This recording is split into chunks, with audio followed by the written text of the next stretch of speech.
The government is committed to eradicating corruption and restore public confidence in service delivery at the Kenya Medical Supplies Authority, KEMSA. Head of Public Service FELIX KOSKEI said reforms will be carried out at KEMSA to ensure efficiency and accountability in service delivery. All of us know that this organization has suffered the unnecessary disrepute of grand corruption and tainted the overall image of the government, both past and present.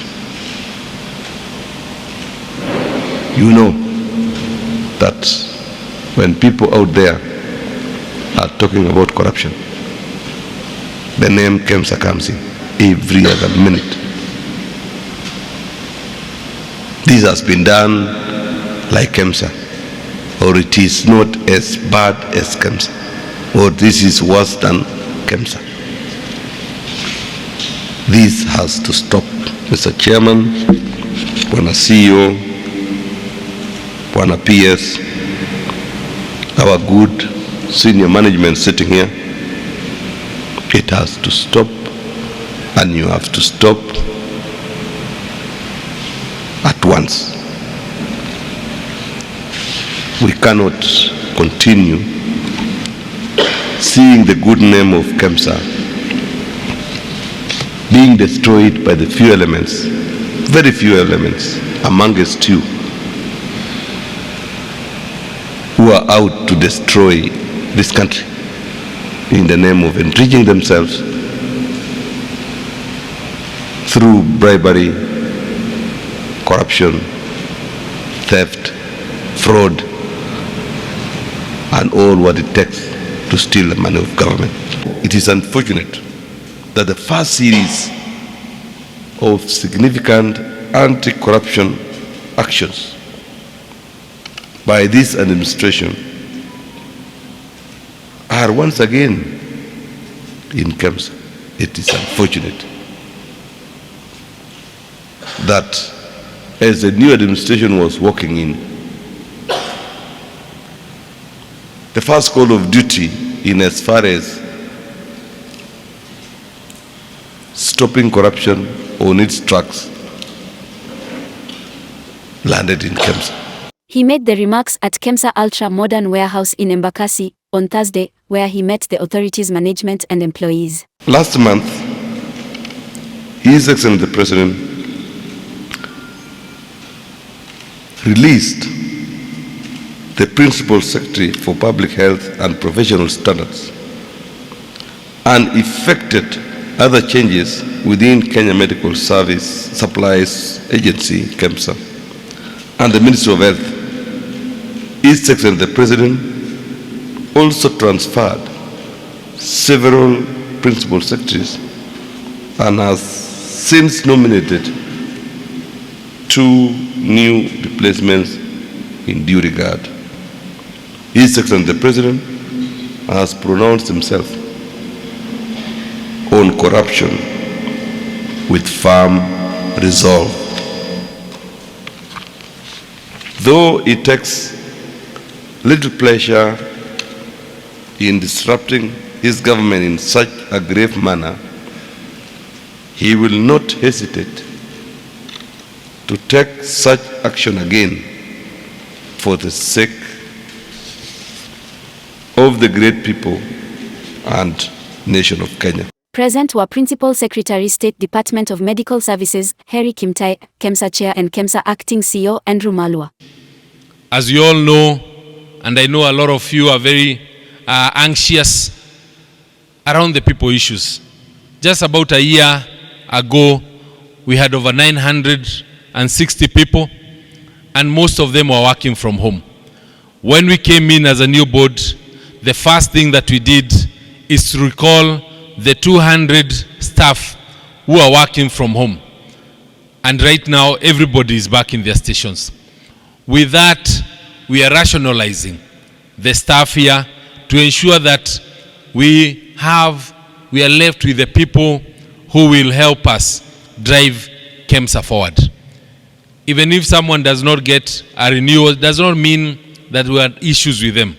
It's just that we only have so much in terms of our establishment that we can get. As an organization, we suffer a lot because of the erosion of our capital during the COVID period, and we are working very closely with government, and it's part of their recommitment to KEMSA to see us getting properly funded to pay our suppliers, to meet our obligations, so that even the things that everybody is complaining about on KEMSA not being able to achieve this and that, those will go down.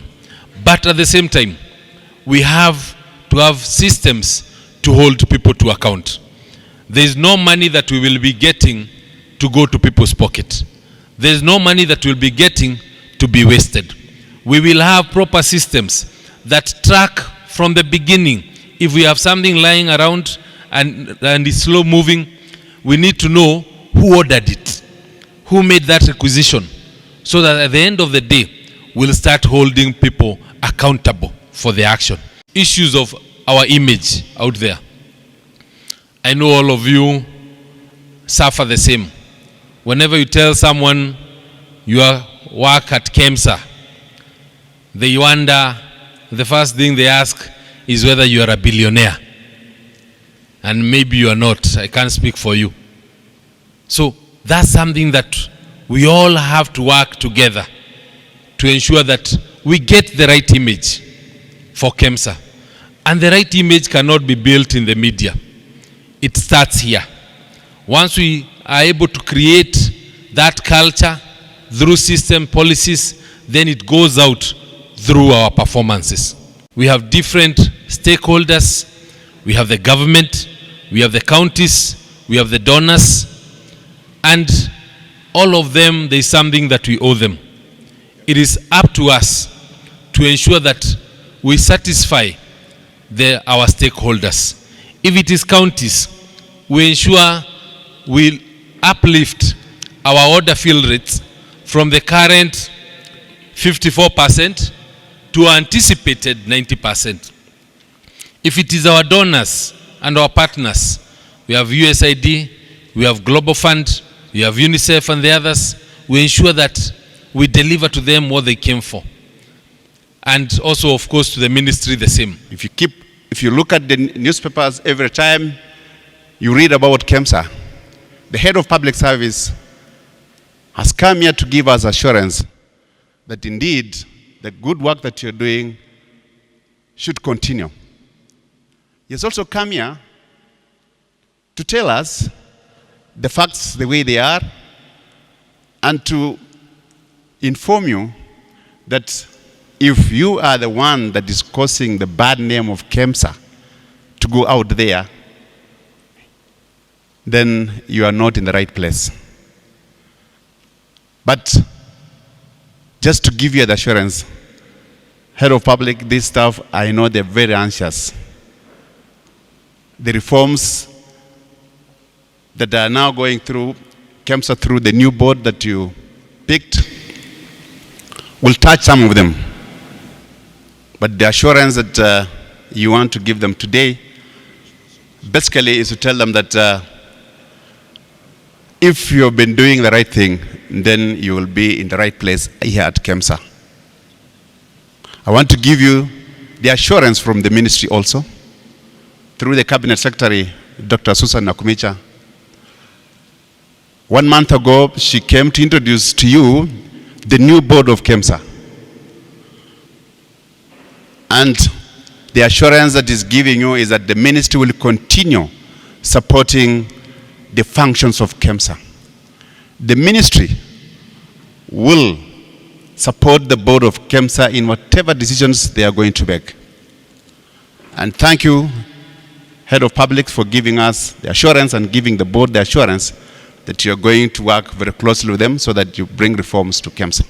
From 1st July, the contracts of 200 staff members rendered redundant will not be renewed as the organization adopts a designed, performance and service-oriented organizational structure. So, if you are exiting, Don't moan, exit knowing that you have exited to make KEMSA work. Because you can come around and become a supplier. You need to have an institution that you know people, that you can come here and supply and you are paid and you are happy. So I support rationalization, I support reconfiguration, I support staff evaluation, job evaluation, I support restructuring to make sure that human resource structure is responsive to what KEMSA is meant for. He asked the management of KEMSA and its employees to support President William Ruto's war against corruption. Mr. Koskei said conflict of interest, wastage of public resources and abuse of power will not be tolerated in the public service. The head of public service said KEMSA is a vital institution the government relies on to deliver universal health coverage. He asked KEMSA employees to speak out if they witness or are coerced to engage in corruption. Mr. Koskei also asked members of the public to be vigilant and report cases of corruption to the relevant authorities.